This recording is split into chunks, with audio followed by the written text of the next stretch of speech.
ഹരേ കൃഷ്ണ. എല്ലാവർക്കും നമസ്കാരം. അപ്പോൾ ഒരു കഥ കേട്ടാലോ? ഗജേന്ദ്രമോക്ഷം. പാൽക്കടലിൻ്റെ നടുവിൽ ത്രികൂടം എന്ന ഒരു പർവ്വതമുണ്ട്. അതിൽ നവരത്നങ്ങൾ വിളയാറുണ്ട്. അതിൻ്റെ ഗുഹകളിൽ ദേവന്മാർ കളിക്കാറുണ്ട്.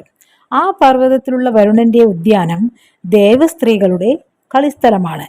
ഒരിക്കൽ ഒരു ഗജേന്ദ്രൻ പിടിയാനകളോടുകൂടി അവിടെ കളിച്ചുകൊണ്ടിരിക്കുകയായിരുന്നു.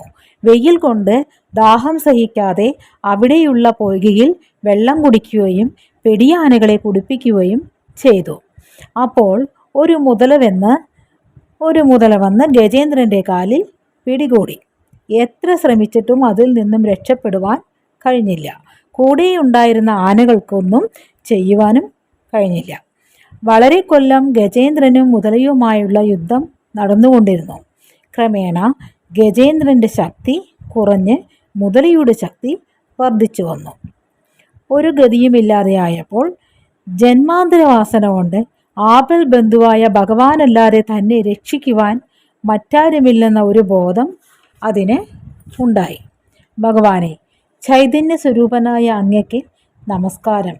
എല്ലാറ്റിനും സാക്ഷിയായ അവിടുന്ന് അടിയനെ രക്ഷിക്കണമേ. ലോകനന്മയ്ക്ക് വേണ്ടി അവതാരമെടുക്കുന്ന അവിടുത്തേക്ക് നമസ്കാരം. അല്ലയോ ഭക്തദാസനായ ഭഗവാനെ, ദാസദാസനായ അടിയൻ ഇതാ അവിടുത്തെ ശരണം പ്രാപിക്കുന്നു എന്നിങ്ങനെ ഗജേന്ദ്രൻ ഭഗവാനെ സ്തുതിച്ചു. ഇത് കേട്ട് ഭഗവാൻ ഗരുഡൻ്റെ പുറത്ത് കയറി അതിവേഗത്തിൽ ഗജേന്ദ്രൻ്റെ അടുത്ത് വന്നു.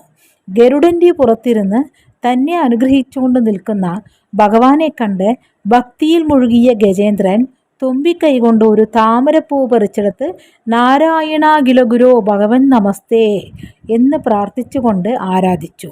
ഉടനെ ഭക്തവത്സലായ ഭഗവാൻ ചക്രം കൊണ്ട് മുതലയുടെ വായ പിളർന്ന് ഗജേന്ദ്രനെ വെടിവെച്ചു.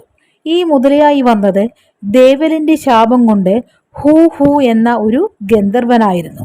ശാപമോക്ഷം കിട്ടിയപ്പോൾ ആ ഗന്ധർവൻ തൻ്റെ ലോകത്തേക്ക് പോയി. ഗജേന്ദ്രനാകട്ടെ ഭഗവാന്റെ കരസ്പർശം കൊണ്ട് എല്ലാ വാസനകളിൽ നിന്നും വിട്ട് ഭഗവാനോട് ചേർന്നു. ഈ ഗജേന്ദ്രൻ ഇന്ദ്രദ്യുമ്നൻ എന്നു പേരായ പാണ്ഡ്യരാജാവായിരുന്നു. ഒരിക്കൽ ആ മഹാഭക്തൻ മലയപർവ്വതത്തിൽ ഭഗവാനെ ധ്യാനിച്ചു കൊണ്ടിരിക്കുമ്പോൾ അഗസ്ത്യ മഹർഷി ശിഷ്യന്മാരോടുകൂടി അതിലെ വന്നു. ധ്യാനത്തിൽ മുഴുകിയ ഇന്ദ്രദ്യുമ്നൻ അതറിഞ്ഞില്ല. അഹങ്കാരം കൊണ്ടാണ് ഇവൻ തന്നെ വന്ദിക്കാത്തതെന്നു കരുതി അഗസ്ത്യൻ ബ്രാഹ്മണനെ അപമാനിക്കുന്നവനായ നീ ഒരു ആനയായി തീരട്ടെ എന്ന് ശപിച്ചു. ഈ ശാപം കൊണ്ട് ആനയായി തീർന്നത് ആ ഭക്തനായിരുന്നു. എന്നാൽ ഭഗവാനെ ആരാധിച്ചതിൻ്റെ ഫലമായി ആനയായി ജനിച്ചിട്ടും ഭഗവത് സ്മരണ നിലനിന്നു. ഹരേ കൃഷ്ണ.